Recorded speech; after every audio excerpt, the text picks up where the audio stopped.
nakasulat doon sa study ninyo. Okay? Basic general rule of thumb. Huwag kayong magdadagdag ng hindi kasama sa research o sa manuscript ninyo. Simulan na natin. Number 1. What motivated you to conduct or choose the study? Very, very common question. Palaging lumalabas na tanong yan. Pwedeng yan yung pinakauna, pwedeng minsan pangalawa, pangatlo, pero itinatanong yan.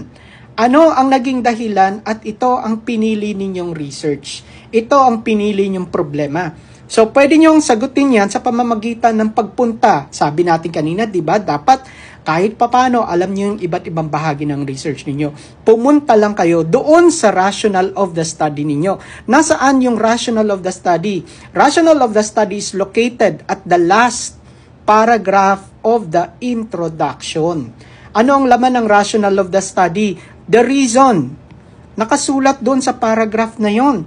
So, bago kayong mag-defend, siguraduhin ninyo na meron naka-indicate na rationale of the study sa huling talata ng introduction ninyo bago mag-significance of the study. So, ulitin natin, ano dapat yung makikita dito? Nakalagay dito kung yung argumento ninyo kung bakit itong pinili ninyo. Pwede nyong sabihin na dahil po ang mga respondents namin ay mga kapwa namin estudyante na naapektuhan, kaya ito po yung naging dahilan ng pagpili namin dito sa aming research.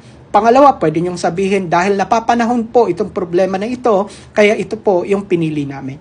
Napapanahon at ang mga apektado ng problemang ito ay kagaya po namin mga estudyante. So that is already a strong rationale.